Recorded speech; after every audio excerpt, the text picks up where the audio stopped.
Ada seorang pengusaha besar berumur sekitar 65 tahun. Terkenal, asetnya tidak lagi terhitung. Satu hari, pengusaha kita ini bertemu dengan seorang teman wartawan. Terjadilah dialog.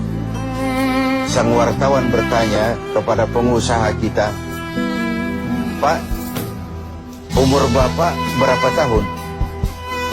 "Umur saya? Iya, paling sekitar 7 tahun. "Loh, 7 tahun? 7 tahun. Anak Bapak berapa orang?" "Satu. Satu saja? Satu saja. Harta Bapak berapa banyak?" "Ya, paling sekitar 10 sampai 15 juta rupiah saja." Teman wartawan berkata, "Pak, kenapa Bapak berdusta? Bapak orang terkenal, pengusaha besar, punya biografi. Kami tahu umur Bapak 65 tahun. Kenapa Bapak bilang 7 tahun? Anak Bapak pun banyak. Kenapa cuma bilang 1? Harta Bapak, aset sudah tidak ternilai. Kenapa Bapak bilang cuma 10 sampai 15 juta rupiah saja?" Senyum agak getir, sang pengusaha menjawab, "Kau benar, Nak. Umur saya kalau jumlahnya sih memang 65 tahun. Tapi dari 65 tahun umur saya itu, rasa-rasanya baru 7 tahun yang ada artinya di sisi Allah. Baru 7 tahun sujud saya benar. Baru 7 tahun saya laksanakan perintahnya, saya tinggalkan larangannya. Sisa umur yang lain habis kelabu warnanya, penuh dosa dan keingkaran. Saya katakan umur saya cuma 7 tahun. Anak, kau juga tahu anak saya banyak. Tapi dari sekian banyak anak ini, rasanya cuma 1 yang akan jadi buah hati, belahan jantung, pelanjut cerita, penerus sejarah, anak soleh yang akan mendoakan orang tuanya. Yang lain susah diurus anak saya itu." "Oh gitu toh." "Iya." "Mengenai harta, Pak, kau juga benar. Harta saya, aset saya sudah sulit dihitung, nah. Pabrik di mana-mana, di tiap bank hampir ada deposito saya. Tapi dari sekian banyak harta itu yang saya ingat, baru sekitar 10 sampai 15 juta yang saya belanjakan di jalan Allah. Saya sumbangkan masjid, saya bantu pesantren, saya bantu yatim piatu. Dan itu yang akan jadi milik saya yang sebenarnya, yang akan saya bawa menghadap Allah, saya bawa ke alam kubur. Yang lain akan jadi rebutan ahli waris sesudah." Jangan-jangan orang tua tadi adalah kita-kita ini. Jangan-jangan kita-kita ini adalah orang tua tadi. Tapi yang pasti, jangan sampailah kita seperti orang tua tadi itu. Dari sekian banyak umur yang diberikan, berapa yang punya nilai di sisi Allah? Dari sekian banyak anak titipan Allah kepada kita, berapa yang akan jadi anak soleh, buah hati, belahan jantung, pelanjut cerita, penerus sejarah? Dan dari sekian banyak harta kita, berapa yang sudah kita belanjakan di jalan Allah, yang artinya akan jadi milik kita yang sebenarnya? Banyak ketidakadilan yang terlepas dari pengadilan dunia. Sering orang-orang yang berbuat kebaikan tidak mendapat perlakuan yang pantas di dunia ini. Sering kehidupan jadi rancu. Yang benar dikhianati, pengkhianat dibenarkan. Yang tuntunan dijadikan tontonan, yang tontonan malah dijadikan tuntunan. Untunglah ada akhirat.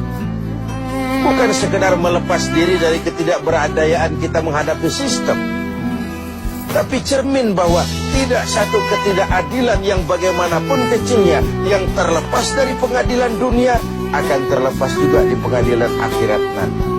Inilah keadilan. Karena itu pada jumpa kali ini saya ingin menyampaikan sebuah hadis tentang apa yang harus kita pertanggungjawabkan di hadapan Qadi Rabbul Jalil nanti. Sebuah hadis menyatakan, "Lan tazula qadama 'abdin yaumal qiyamah hatta yus'ala an arba'i khisal. Besok di hari kiamat tidak akan bergeser telapak kaki seorang hamba sebelum ia dimintakan tanggung jawab terlebih dahulu tentang 4 persoalan. Apa yang 4 itu? Pertama, an umrihi fima afnahu. Umur yang diberikan kepadanya akan dimintakan tanggung jawab kelak. Di mana umur itu dihabiskan? Diberikan umur 30 tahun ke 40 tahun, 50 sampai 70, 100 bahkan. Sejak kita akil balik sampai ajal datang merenggut nyawa, di mana umur itu dihabiskan? Kita sering main-main, padahal waktu berjalan terus. Kita sering lalai dan lupa, padahal malaikat maut tidak pernah lalai dan lupa. Seorang Nabi Yakub alaihissalam, seketika akan ajal, beliau menanyakan, kalau saya ajal kenapa tidak diberitahu lebih dahulu? Kata malaikat maut, sudah diberitahu. Loh, bagaimana caranya diberitahu? Perubahan yang terjadi pada fisik kita adalah pemberitahuan.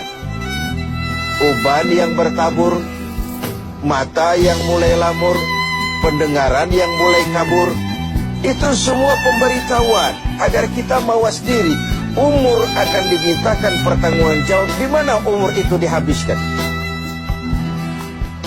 William Shakespeare memang pernah bilang, waktu hidup itu singkat. Tahu-tahu baru saja zuhur, tahu-tahu sudah asar. Baru saja asar, tahu-tahu sudah maghrib. Yang kemarin anak-anak, tahu-tahu sudah punya anak. Tahu-tahu, dan tahu-tahu. The time of life is short, kata Shakespeare. Waktu hidup itu singkat betul. Namun waktu yang singkat akan terasa ada manfaatnya kalau kita bisa memanfaatkannya dengan yang sebaik-baiknya. Apalah umur panjang kalau cuma untuk menimbun dosa dan kesalahan. Lebih baik umur yang panjang tapi untuk mengkoleksi berbagai kebajikan. Inilah makna ucapan Nabi, khairukum man tala umruhu wa hasuna amalu.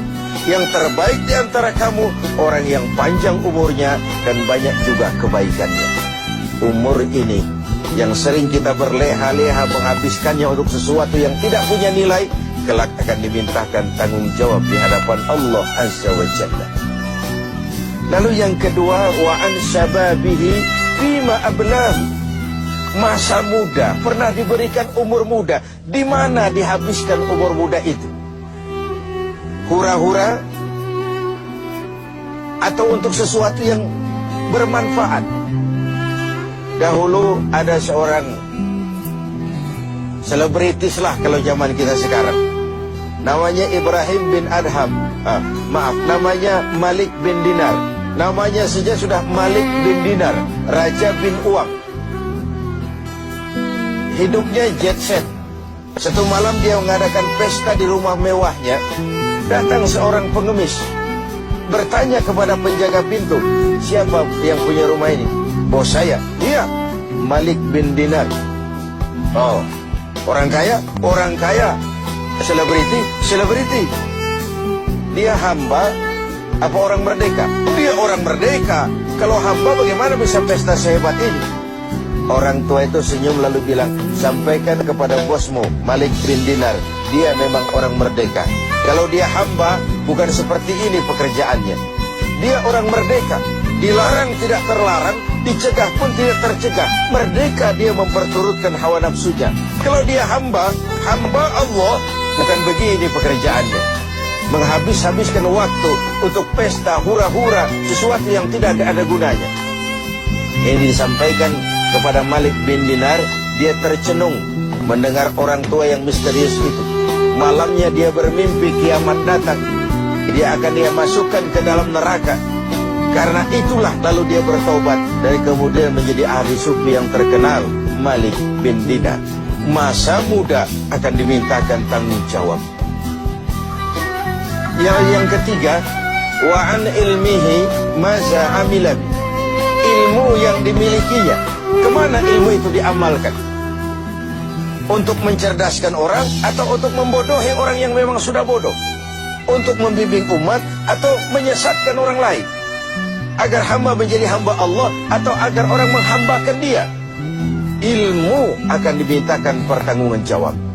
Yang terakhir, wa an malihi min aina iktasabahu wa fima anfaqahu. Kita akan dimintakan tanggung jawab tentang harta kita. Dari mana harta itu didapat dan kemana harta itu dibelanjakan. Perhatikan yang terakhir ini. Tentang ilmu, pertanyaan akhirat cuma satu. Ilmumu kau amalkan untuk apa? Tentang umur, pertanyaan akhirat pun satu. Umurmu kau habiskan di mana? Tentang masa muda, pertanyaan akhirat juga satu. Masa mudamu kau gunakan buat apa? Tapi khusus tentang harta, pengadilan akhirat bertanya dua. Hartamu kau dapat dari mana dan kau belanjakan kemana?